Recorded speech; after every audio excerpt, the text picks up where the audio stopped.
Bienvenue dans cette nouvelle exploration.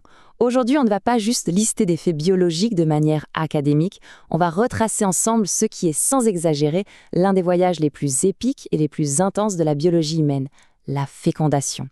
C'est une véritable mission microscopique à très haut risque où la moindre petite erreur est fatale. L'enchaînement d'événements qu'on va décrypter est franchement hallucinant. Alors, au programme de cette expédition, on va d'abord parler de l'ovulation et de la fameuse cible, puis on verra la capacitation des spermatozoïdes, la pénétration avec la réaction acrosomique, la formation du zygote et son système de sécurité, pour finir sur les véritables enjeux médicaux de tout ça. Allez, c'est parti! Première étape de notre analyse, l'ovulation et la cible. Parce que oui, pour qu'il y ait rencontre, il faut forcément une destination. Et surtout, une cible qui soit sous très haute protection. On a souvent tendance à imaginer que l'utérus gère tout depuis le début. Eh bien pas du tout, c'est l'ovaire qui mène la danse. L'ovulation, en fait, c'est la rupture du follicule de De Graaf, déclenchée par ce qu'on appelle un pic de l'hormone LH. Et la cellule qui s'échappe à ce moment-là n'est pas n'importe laquelle, c'est très spécifiquement un ovocyte 2. C'est ça, notre véritable cible. Mais attention, cette cible ne se balade pas sans défense, loin de là. Elle est ultra protégée par deux boucliers qui ont des fonctions complètement différentes. D'un côté, on a la corona radiata, qui sert de pare-choc. C'est une protection purement mécanique. Et de l'autre, juste en dessous, il y a la zone pellucide. Là, on est carrément sur un scanner biométrique de haute sécurité. Son job, c'est la reconnaissance ultra spécifique du spermatozoïde. Sauf qu'il y a un énorme défi. Le chronomètre tourne. Notre ovocyte 2 migre vers l'ampoule tubaire, le fameux lieu de rendez-vous. Et là, il attend. Il est mis sur pause biologiquement, bloqué au stade de métaphase 2. Et sa durée de vie, sa fenêtre de tir pour la fécondation, est extrêmement courte. Donc les gamètes mâles doivent impérativement arriver à l'heure. Ce qui nous amène tout naturellement à notre deuxième partie, la capacitation des spermatozoïdes. On a souvent l'image de petits soldats prêts à l'action dès le départ, mais en réalité, pas du tout. C'est là qu'intervient la capacitation.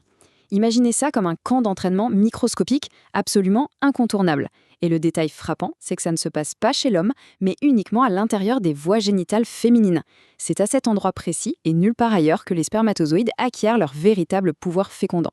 Et ce qui est dingue, c'est cette dépendance totale. Sans cette phase d'entraînement, c'est fini, on annule tout. La capacitation est le prérequis absolu. Sans elle, le spermatozoïde serait tout bonnement incapable de déclencher la réaction chimique dont il a besoin pour percer le coffre-fort de notre ovocyte. Passons maintenant à la troisième phase, la pénétration et la réaction acrosomique. C'est le point culminant du voyage. Les spermatozoïdes maintenant préparés, capacités, arrivent face à l'ovocyte blindé. Voyons comment cette effraction se déroule. C'est une opération d'infiltration en 3 temps, chronométrée à la perfection.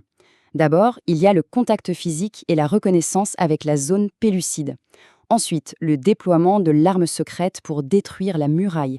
Et enfin, la pénétration réussie à l'intérieur de l'ovocyte. Cette fameuse arme secrète, c'est la réaction acrosomique. Dès qu'il touche la zone pellucide, le spermatozoïde relâche tout un arsenal d'enzymes contenu dans sa tête, dans l'acrosome. C'est comme une clé biochimique hyper pointue qui va littéralement faire fondre la serrure de la coque protectrice pour dégager le passage. Quatrième étape, le zygote et le blocage polyspermique. La brèche est ouverte, un spermatozoïde est passé. Mais à la seconde même où ça arrive, l'objectif change du tout au tout. Fini l'infiltration, on passe en mode verrouillage d'urgence. Parce qu'il y a une question essentielle qui se pose ici.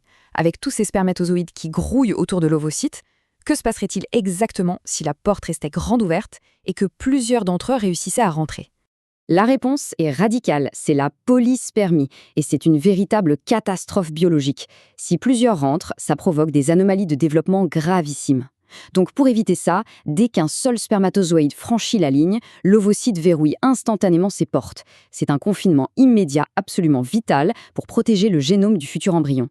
Le résultat de cette fusion sous haute sécurité, c'est la création du zygote, la toute première cellule embryonnaire. Et c'est un moment magique. La fécondation restaure ce qu'on appelle la diploïdie. En clair, les demi-jeux de chromosomes du père et de la mère fusionnent pour former un génome complet. Et petit fait marquant, c'est exactement à ce moment-là que le sexe génétique est déterminé, et ça dépend uniquement du spermatozoïde qui a gagné la course.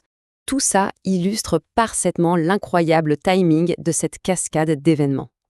De l'heure zéro, avec l'arrivée et la capacitation, jusqu'à la rencontre dans la trompe quelques heures plus tard. pour finir sur cette fraction de seconde où tout bascule. L'activation métabolique, la fusion et la définition du code génétique. C'est d'une précision chirurgicale. Dernière partie, les intérêts médicaux de la fécondation. On pourrait se demander pourquoi on décortique ce mécanisme avec autant de minutie. Quel est le véritable impact de tout ça dans le monde réel? Eh bien, c'est littéralement la base de la médecine de la reproduction d'aujourd'hui. Comprendre ces mécanismes à l'échelle moléculaire, c'est ce qui permet d'identifier les causes profondes de certaines infertilités. Ça permet de comprendre les anomalies de parcours, comme les grossesses extra-utérines, et surtout, c'est le fondement même de la procréation médicalement assistée, la fameuse PMA. En fait, chaque petite étape qu'on vient de voir représente une cible clinique potentielle. Pour clore cette analyse, il faut vraiment réaliser à quel point tout ça est d'une extrême fragilité. Un seul grain de sable pendant la capacitation, une enzyme qui manque au moment de la réaction acrosomique, et la reproduction s'arrête net. C'est une horlogerie fascinante. Et ça laisse songeur.